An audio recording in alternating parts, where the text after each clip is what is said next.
João Mesquita, tenho 8 anos, sou fundanense e sou consultor e formador na área de cooperação para o desenvolvimento e educação para o desenvolvimento.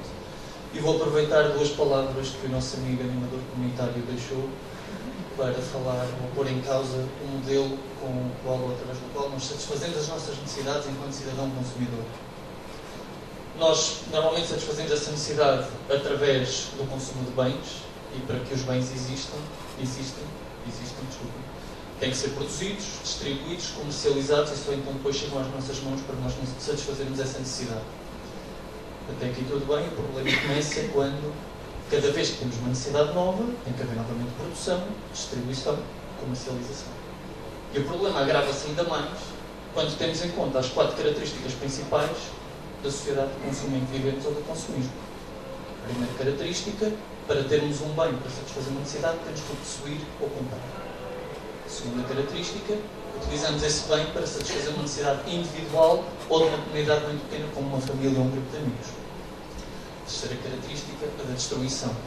Como foi aqui falado, no caso da Quebec, temos um computador, quando deixamos de utilizar o computador porque está obsoleto, guardamos o teclado num canto até que ele apodreça e não seja mais útil para o futuro. Quarta característica, a separação ou a seleção com base no poder de compra. Quem tem dinheiro satisfaz necessidades, quem não tem, satisfaz as necessidades que são mais básicas. E porquê é que isto é um problema? Porque este modelo exige que a indústria ou que as indústrias consumam exageradamente recursos, matérias-primas, produzam muitos resíduos, muito desperdício. E isto leva ao quê?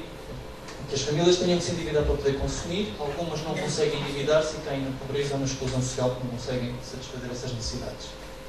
A pergunta que vocês farão agora é: mas há então um modelo alternativo, há uma opção válida ou não? A resposta que eu vos trago é que sim, existe, todos nós a conhecemos, tem muitos anos, simplesmente nunca lhe encontramos um nome para a caracterizar, e a palavra que agora existe, ou a expressão que agora existe, é consumo colaborativo. E vou pegar precisamente nestas 4 características do consumismo para vos tentar explicar o que é isto do consumo colaborativo. A questão do poder. O consumo colaborativo defende que para termos acesso a um bem para satisfazer uma necessidade, não temos que possuir o bem, temos que ter acesso a ele. Imaginem um clube de vídeo, nós para satisfazermos a necessidade de ver um filme não precisamos de o comprar. Alugamos o DVD e conseguimos satisfazer essa nossa necessidade. Segunda característica, a da destruição. Mais uma vez o caso das teclas do computador, nos tempos de hoje, com as tecnologias todas que temos, o que é desperdício pode ser reutilizado, reaproveitado, partilhado, trocado com outras pessoas que utilizam ou encontram uma utilidade para aquilo que é desperdício para nós. Terceira característica, a questão da individualidade, do consumo individual. Vou pegar novamente na história do clube de vídeo. Aquele DVD que eu aluguei satisfez a minha necessidade, pode satisfazer a do meu vizinho, a do Chico, a do Rui Monteiro, de toda a gente que aqui está.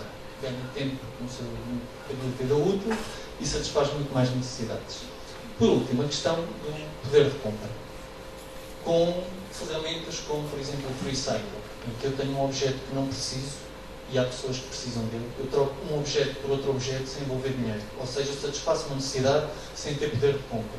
Por isso, a capacidade de satisfazermos ou não necessidades passa a estar direcionada ou relacionada com o acesso à informação e não com o acesso ao poder de compra.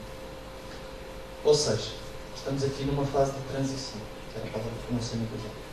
Porque passámos de um modelo em que havia um incentivo ao crédito, ao consumo individual e ao desperdício, para passarmos para um modelo de incentivo à poupança, ao acesso partilhado e à criação de uma verdadeira comunidade. Isto parece muito bonito, mas vocês mais uma vez colocam uma pergunta: está bem, mas isto é o quê, afinal? Isto é só teoria ou o quê? Eu venho-vos falar, mais uma vez, das 3 formas como o consumo colaborativo pode ser organizado. Primeira, mercados de produtos e serviços. O que é isto? É um exemplo que podemos pensar nos transportes públicos, bibliotecas, grupos de vídeo, os sistemas de aluguéis de bicicletas que encontramos em inúmeras cidades pelo mundo fora, em que nós pagamos pela utilidade que temos pelo produto e não para ter o produto na nossa mão. Ou seja, o valor que está associado a este produto é o do benefício da utilidade e não da sua posse.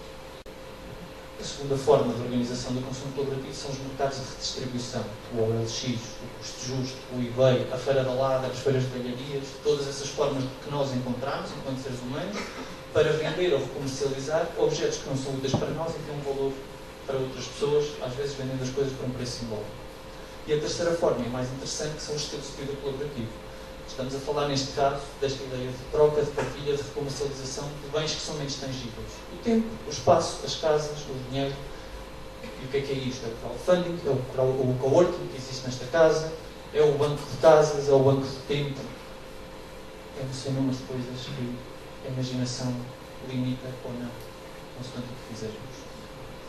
Quais são as vantagens disto? Obviamente, menos recursos naturais que são utilizados, menos recursos energéticos, há menos desperdício, há menos incentivo ao crédito, logo há menos endividamento das famílias, há menos pobreza porque as pessoas conseguem satisfazer mais necessidades para além daquelas que são as mais básicas, e há um combate claro a esta exclusão social com base no poder de compra, na riqueza das pessoas ou das famílias.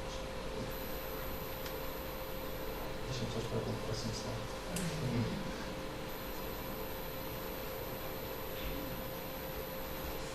O exemplo português, eu vou só deixar aqui alguns casos. Portugal tem duas plataformas de crowdfunding a funcionar bem e a pagar, por exemplo, a edição de álbuns aos Primitive Reason, PPL e Massive Mob.